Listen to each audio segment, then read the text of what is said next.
Governo, há uma mensagem do protesto de 12 de março que parece estar a escapar ao PS e ao PSD. São cada vez mais aqueles que acham um espetáculo penoso as voltas deste último tango que o Bloco Central ensaia nestes dias. Os partidos que nos trouxeram à saturação absoluta, a maioria que produziu, realizou e levou à casa de cada português o PEC 1, o PEC 2 e o Orçamento de Estado, essa maioria está cada vez mais fraca. Senhores deputados do PS e do PSD, a vossa maioria tem sido grande aqui, governou o país, sustentou o governo ainda até à passada quinta-feira, quando se juntaram para chumbar a moção de censura do Bloco. Mas agora essa maioria decompõe-se à pressa e à vista de todos os que têm sacrificado como uma farsa que se alimenta da tragédia do país.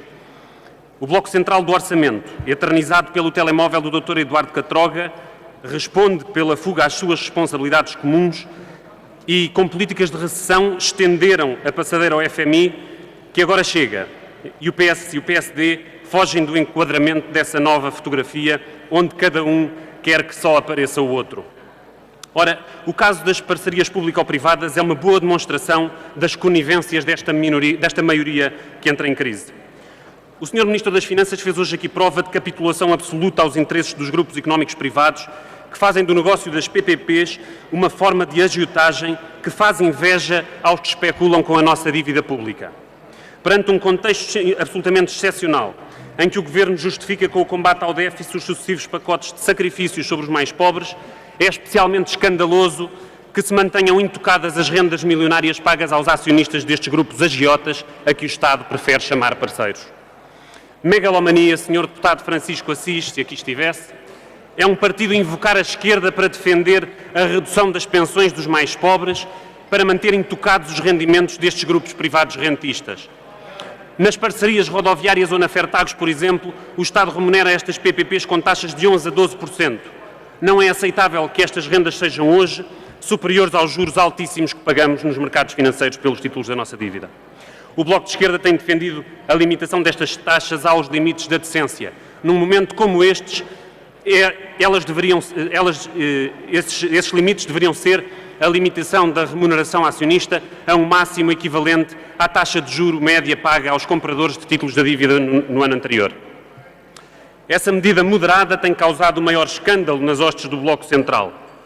Afinal, foi dali que nasceram os contratos leoninos a que se submeteu o Estado português, bem como as renegociações desses contratos, agravando sempre o interesse público. É por isso que o Bloco Central, em plena crise de finanças públicas, mantém aberta esta veia por onde o Estado oferece, em cada ano, centenas de milhões de euros aos grupos rentistas. Por que se mantém esta cumplicidade?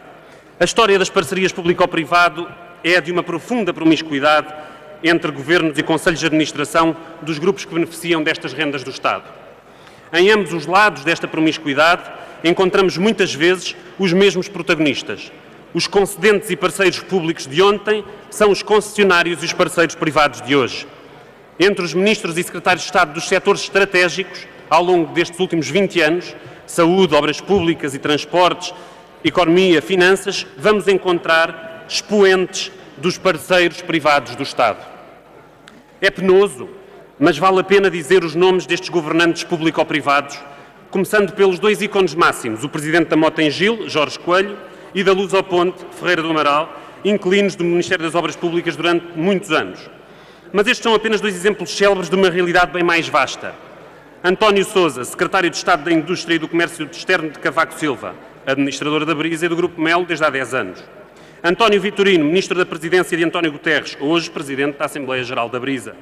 Valente de Oliveira, Ministro do Planeamento e da Administração do Território de Cavaco Silva, hoje Administrador da Mota-Engil. António Nogueira Leite, Secretário de Estado do Tesouro e das Finanças de António Guterres, hoje Conselheiro Económico de Passos Coelho, bem sabido, administrador de várias empresas do Grupo Melo, entre as quais a Brisa. Francisco Morteira Nabo, Ministro do Equipamento Social do Partido Socialista, mais tarde Presidente da Assembleia Geral da RAV. Castro Caldas, fundador do PSD, depois Ministro de António Guterres, atual residente no Conselho Fiscal da Soares da Costa, atual Presidente no Conselho Fiscal da Soares da Costa. Luís Parreirão, Secretário de Estado Adjunto e das Obras Públicas de Guterres, Presidente da Ascendi, Administrador da Mota-Engil. Lopes Martins, Secretário de Estado da Saúde de Cavaco, atual Administrador da Melo Saúde.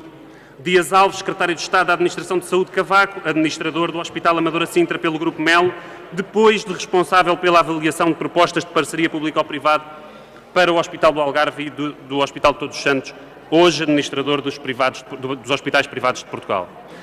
Luís Filipe Pereira, Ministro da Saúde de Durão Barroso, depois administrador da Melo Saúde, depois a grupa que regressou.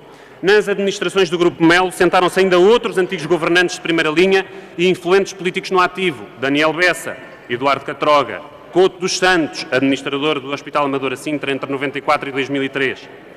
A lista continuaria bem extensa, e ainda mais se considerarmos o setor bancário, que tem um duplo acesso à galinha dos ovos de ouro das público-privadas, porque integra os consórcios concessionários e é financiador de outros consórcios.